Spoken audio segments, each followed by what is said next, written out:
Hai, selamat datang di channel alur film The Box Cinemas. Di episode kali ini, si Mimin akan menceritakan alur cerita film yang berjudul The Witch Part 1 The Subversion. The Witch Part 1 The Subversion ini bercerita tentang eksperimen yang dilakukan kepada anak-anak untuk bisa meningkatkan kemampuan otak dan juga mengendalikan banyak hal, seperti seorang penyihir. Tapi, tiba-tiba ada satu anak dengan hasil eksperimen hampir sempurna berhasil kabur. Tentu saja para petugas pun berusaha untuk mencarinya. Nah, film ini disutradarai oleh Park Hong Joon, dibintangi oleh Kim Da-mi, Choi Woo-sik, Go Min-si, dan Jo Min-soo. Tanpa berlama-lama lagi, ayo kita langsung saja ke alur filmnya.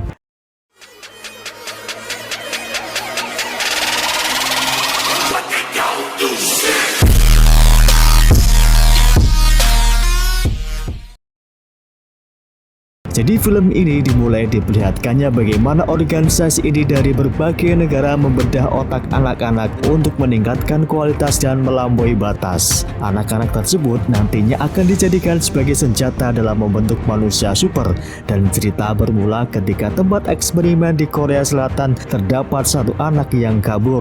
Di dalam ruangannya bercecer darah, ada anak yang tewas dan ada juga anak yang selamat namun terluka. Sebenarnya semua anak-anak yang ada di sana memiliki kemampuan yang cukup hebat. Jika mereka menolak untuk menurut apa yang dikatakan oleh petugas, maka petugas pun tidak segan akan membunuh mereka dengan menembakkan kepala dan menghancurkan otaknya. Tapi sayangnya petugas yang datang terlambat. Satu anak berhasil lolos dan kini dalam pencarian. Ketua eksperimen anak tersebut bernama Dr. Bax yang juga merangkap sebagai ahli genetika.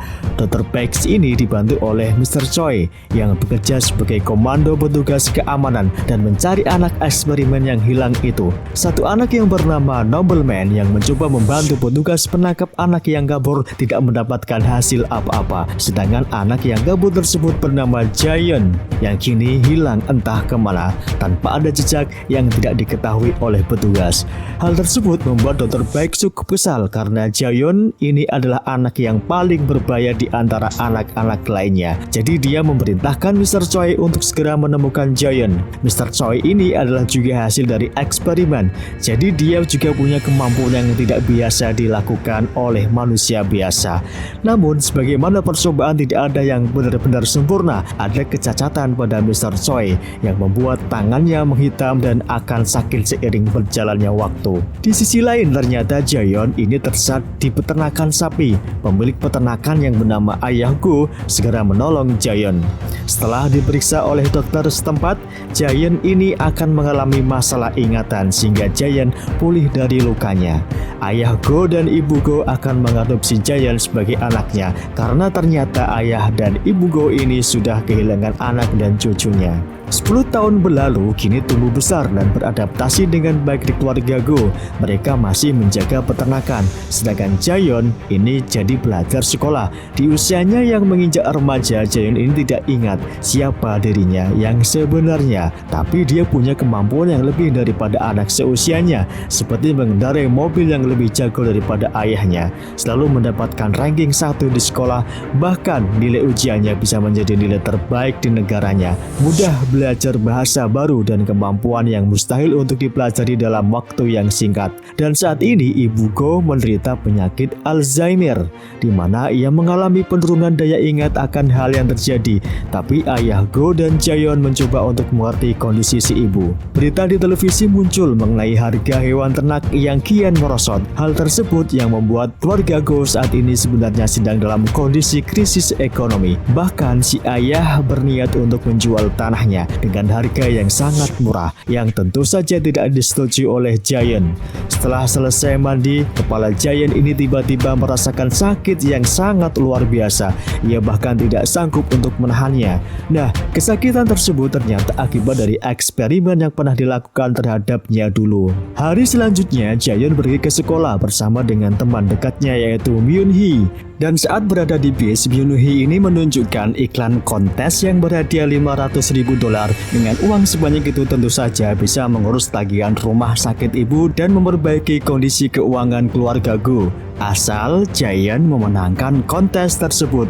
Karena bujukan dari Myung-hee, Jaehyun ikut audisi dan dia lolos ke tahap selanjutnya dan akan berangkat ke Seoul untuk babak penyisihan. Di sini Myung-hee menawarkan diri untuk menjadi manajernya Jaehyun. Kembali lagi ke rumah, kini ayah dan ibu Go beserta Jaehyun dan Myung-hee menonton televisi dan melihat bagaimana penampilan daripada Jaehyun saat audisi tadi. Tak hanya menyanyi, Jaehyun ini juga menunjukkan kemampuannya yang disebut orang-orang sebagai kemampuan sihir. Dan kemampuan tersebut malah membuat orang tuanya menjadi semakin khawatir. Myung-hee yang ada di sana pun mencoba untuk membela Jaehyun. Jaehyun meminta ibunya tidak usah cemas dan berjanji setelah mendapatkan hadiah ia akan berhenti. Yang ibunya takut sebenarnya ibunya tidak ingin kehilangan Jaehyun. Malam itu Myung-hee tidur di rumah Jaehyun dan sepertinya hal tersebut sudah biasa. Namun tiba-tiba kepala Jaehyun kembali sakit. Di sini Mr. Choi jadi mengetahui keberadaan Jaehyun setelah melihat tayangan audisi di televisi. Esoknya, Jaehyun dan Myung-hee akan melaksanakan tahap audisi selanjutnya ke Seoul. Mereka naik kereta listrik dan bertemu dengan orang asing yang duduk di hadapan mereka. Orang tersebut adalah nobleman.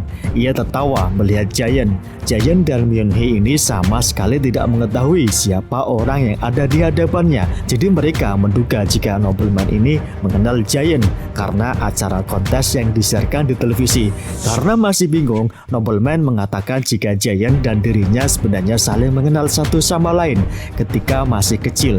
Tapi Jaehyun mengatakan jika nobleman mungkin salah orang karena Jaehyun tidak mengenalinya sama sekali. Jaehyun ini kan lupa ingatan sehingga membuat nobleman mencoba menampar kepala Jaehyun dengan telapak tangannya. Hal tersebut membuat Jaehyun terdiam dan hampir menangis. Mengetahui suasana hati pun berubah, Myung-hee segera berteriak dan mengatakan jika nobleman sudah melakukan pelecehan terhadap Jaehyun. Tapi tidak ada yang peduli. Nobleman lalu pergi dan meninggalkan mereka berdua. Nobleman ini walaupun terlihat cukup tenang, tapi dia bisa membunuh orang dengan gampang. Ia memiliki hati yang dingin dan kemampuan yang cukup terlatih. Sesampainya di Seoul, Myung-hee dan Jaehyun hampir terlambat di acara live-nya. Di sana Jaehyun tampak sangat kelelahan. Untung saja mereka masih ada waktu sebelum acara benar-benar dimulai. Dan saat tampil di acara tersebut, Dr. Baek dan Mr. Choi menonton pertunjukan daripada Jaehyun. Singkatnya, Jaehyun pun berhasil masuk ke perempat final kontes tersebut. Saat ingin pulang, kepala Jaehyun kembali sakit yang membuatnya segera ke kamar mandi.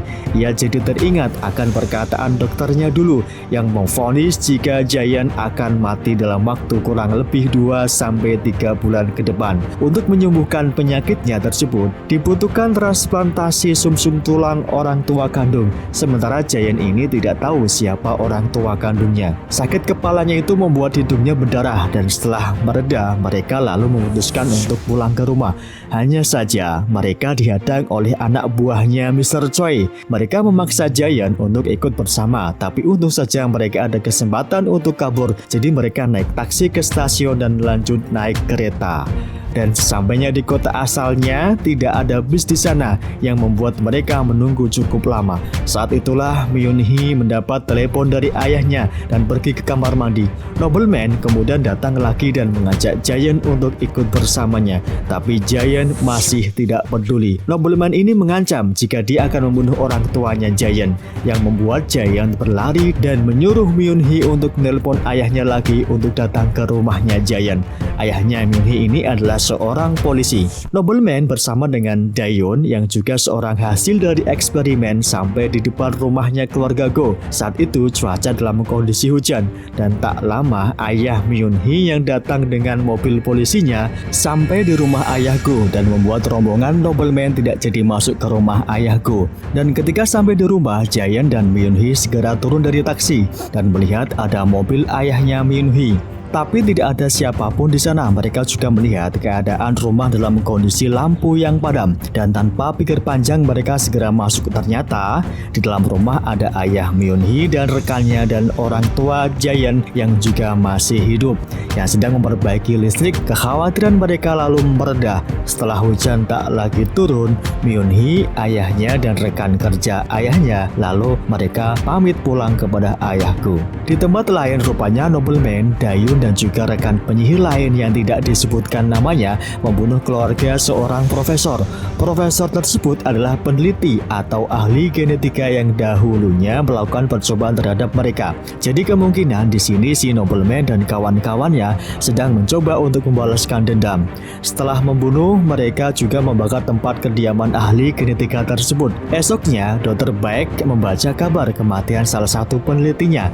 Ia lalu mengatakan kepada Mr. Choi jika tempat penelitian yang dulu sudah dibubarkan. Tetapi Dr. Baek ini merahasiakan rencana selanjutnya yang akan dilakukan. Ia bahkan memerintahkan agar Mr. Choi pergi ke Eropa dan untuk beristirahat atau berlibur di sana. Dan apabila waktu yang sangat tepat akan memanggilnya lagi ke markas penelitian yang baru.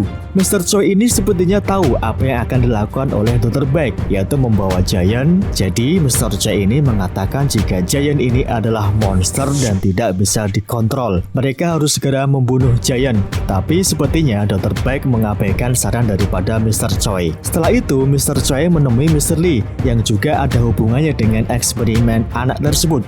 Mr. Lee ini menduga jika Dr. Baek bekerja sama dengan profesor dan dokter lainnya dan akan melakukan sesuatu karena kemungkinan ada hubungannya dengan Jaehyun. Maka Mr. Lee ini memerintahkan untuk membawa kepala Jaehyun sebagai bukti jika mereka berhasil membuat karya yang hampir sempurna dan membatalkan rencana daripada Dr. Baek. Sementara itu di rumah ayah ibu Jaehyun dan Myun-hee sedang makan bersama dan tiba-tiba ibunya lupa dan bertanya siapa kedua anak yang ada di hadapannya. Saat itu penyakit Alzheimer ibunya kumat dan sekarang ia mencari keberadaan Jaehyun. Jadi yang ibunya ingat saat itu Jaehyun masih kecil.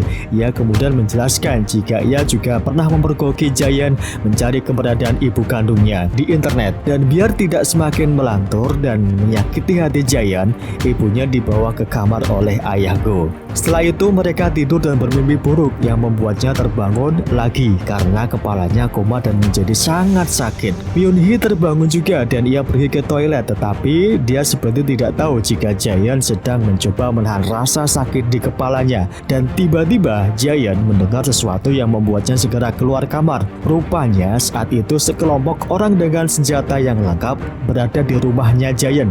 Myun-hee juga disekap di sana dan orang-orang tersebut adalah anak buahnya Mr. Choi. Di sini Jaehyun pun mengatakan jika mereka salah orang dan memohon untuk melepaskan Myun-hee. Tetapi orang-orang tersebut tidak percaya dan malahan melukai Myun-hee. Dan saat itulah Jaehyun berubah seketika dan membunuh orang-orang yang ada di sana. Dan satu orang terakhir yang tersisa mengatakan jika Jaehyun ini adalah monster. Setelah menghabisi semua nyawa anak buah Mr. Choi, Jaehyun jadi tersadar. Ia lalu menjatuhkan pistol yang dipegangnya dan tubuhnya kini berlumuran akan darah. Hal tersebut membuat Myun-hee semakin takut dan setelah itu nobleman beserta rekan-rekannya datang. Nobleman sudah membuat pingsan orang tua Jaehyun dan berjanji tidak akan melakukan apa-apa jika Jaehyun menuruti mereka. Di sini pun masih bertanya siapa mereka dan mengapa mereka melakukan hal tersebut kepada dirinya. Nobleman kemudian menyuruh Jaehyun untuk ikut bersamanya untuk mengembalikan ingatan daripada Jaehyun dan menjelaskan semuanya. Awalnya ia sempat ditahan oleh Myun-hee untuk tidak mengikuti Nobleman, tapi Jaehyun berjanji akan segera kembali dan meminta Myun-hee untuk menjaga kedua orang tuanya. Jaehyun kemudian pergi dan masuk ke dalam mobil Nobleman. Dalam perjalanan, Nobleman ini memberikan kain untuk membersihkan muka Jaehyun yang penuh akan darah, sembari bercerita tentang ayah dan ibu Go yang ternyata dulu sudah dipilih oleh Jaehyun sendiri saat mereka berada di tempat eksperimen. Sementara Mr. Choi tidak mendapatkan kabar daripada anak buahnya. Ia lalu dengan pasukan barunya kembali bersiap-siap untuk memburu kepala Jaehyun. Sampai di markas eksperimen yang baru, kini Jaehyun mengikuti Nobleman makin dalam diperintahkan oleh Dr. Baek. Jaehyun yang kebingungan lalu lalu masuk ke dalam ruangan dan tangannya diikat ke sebuah kursi. Setelah itu di ruang lain, Dr. Beck memulai percakapan sambil memantau gerak-gerik daripada Giant. Jadi Dr. Beck ini mengira jika Giant akan mati setelah kabur dari tempat eksperimen dulu, karena sistem yang dimiliki oleh Giant memiliki kecacatan. Tapi mereka masih bertahan hingga saat ini. Hal tersebut membuat Dr. Beck cukup senang karena dia akan melakukan percobaan lagi dengan temuan barunya. Giant sangat ketakutan. Ia bertanya di mana dirinya dan apa yang akan dilakukan mereka terhadapnya. Dr. Beck tersadar jika Giant ini lupa ingatan, jadi ia menjelaskan semuanya. Dr. Beck selama ini mencari keberadaan Giant dan untung saja berkat bantuan acara pencarian bakat di televisi, ia bisa menemukan Giant, di mana Giant dapat mengendalikan benda dengan pikirannya dan disebut sebagai penyihir. Jadi mereka segera melakukan rencana untuk menangkap Giant kembali dan melakukan eksperimen selanjutnya. Tapi Giant ini masih tidak mengerti. Lalu Beck pun membuat Giant mengingat kembali semuanya. Anak buah Dr. Beck yang ada di dalam ruangan yang sama dengan Giant diperintahkan untuk menyuntikkan serum di lehernya. Giant kini mengingat masa lalunya, di mana ia menjadi anak hasil percobaan di kelas 1 yang hampir sempurna. Ia bahkan bisa memanipulasi hukum fisika dan benda-benda yang ada di sekitarnya. Dan karena tujuan mereka memang diciptakan untuk menjadi senjata, jadi kekejaman mereka ikut ditingkatkan. Tetapi keberhasilan itulah yang membuat markas pusat merasa takut terhadap eksperimen tersebut, karena tidak ada cara untuk mengendalikan anak-anak hasil eksperimen, dan hasilnya Dr. Beck diminta untuk menonaktifkan anak-anak eksperimen tersebut. Hanya saja Dr. Beck tidak mau, apalagi Giant ini adalah percobaan yang berhasil. Cuma membuat Dr. Beck kesal adalah Giant malah kabur dan mereka kehilangan jejaknya. Setelah mengingat masa kecilnya, Dr. Beck menjelaskan jika Giant ini adalah hasil eksperimen terbaik mereka. Namun ada kecacatan pada Giant. Walau tidak ada anak yang bisa mengalahkannya, tapi Giant ini akan merasakan sakit yang luar biasa di kepalanya, dan jika tidak diobati akan menyebabkan semua lubang di tubuhnya berdarah dan Giant pun bisa mati. Hal tersebut sebenarnya bisa disembuhkan dengan transplantasi sumsum tulang belakang daripada orang tua kandung Giant. Dan sayangnya Giant tidak mengetahui siapa orang tua kandungnya. Di sana Giant kembali mengeluarkan darah dan semakin kesakitan. Dr. Beck akan memberikan suntikan lagi yang katanya itu bisa meredakan rasa sakit dan menyelamatkan Giant dari kematian. Jadi hadirnya Giant di sana akan dijadikan percobaan obat lagi oleh si Dr. Beck itu. Hanya saja suntikan tersebut hanya berlaku sebulan dan harus disuntikkan rutin tiap bulannya. Apabila Giant tidak ingin merasakan gejala sakit itu, dan setelah disuntikkan keadaan Giant pun jadi semakin membaik. Di sini ekspresi wajah jadi berubah. Bahkan dengan mudah Giant bisa lepas dari kursi di ruangan tersebut dan membunuh anak buah Dr. Beck yang ada di sana. Dengan pistol si anak buah itu lalu mencoba untuk menembus kaca ruangan Dr. Beck. Hanya saja kaca tersebut anti peluru. Dr. Beck lalu memerintahkan untuk menyemburkan gas saraf di ruangan Giant. Dan saat itulah Giant menghilang dari penglihatan Dr. Beck. Ternyata Giant ini lewat plafon dan berhasil masuk ke ruangan di mana Dr. Beck berada. Giant lalu menodongkan senjatanya ke Dr. Beck yang menjelaskan jika selama ini dia berpura-pura lupa.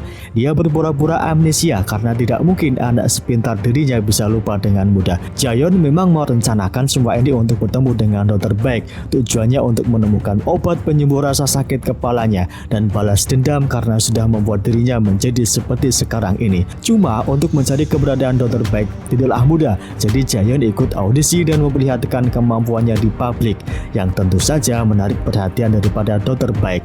Bahkan saat bertemu dengan Nobleman dulu, dan malah terus tertawa karena Nobleman berhasil ditipu olehnya. Jadi Giant sengaja membuat Dr. Beck dan anak buahnya menemukan dirinya. Dr. Beck tertawa dan memuji kecerdasan Giant.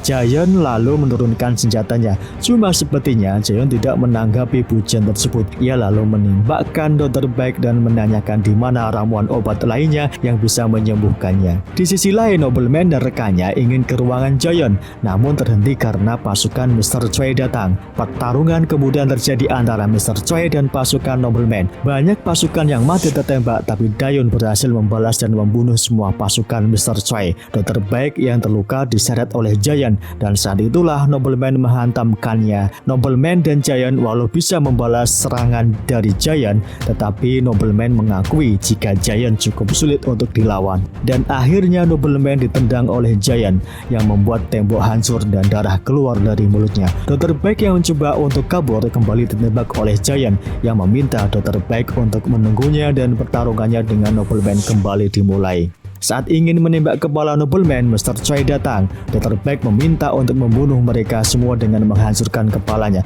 Namun Mr. Choi malah membunuh Dr. Beck. Dan setelah itu, Dayun yang masih hidup menembus telapak tangan Mr. Choi dengan pisaunya. Tapi akhirnya Dayun yang kalah. Kini Jaehyun melawan Mr. Choi. Dan karena kekuatannya yang sangat luar biasa, Jaehyun dengan mudah membunuh Mr. Choi. Nobleman membuat penawaran dan akan mengatakan letak ramuan obat jika Giant berhasil membunuhnya. Rupanya Dayun masih tetap hidup dan dia mencoba menusuk Jaehyun dari belakang, namun berhasil diberhentikan. Jaehyun lalu menghancurkan kepala Dayun dan Dayun tewas, tetapi Jaehyun mendapatkan tusukan di perutnya.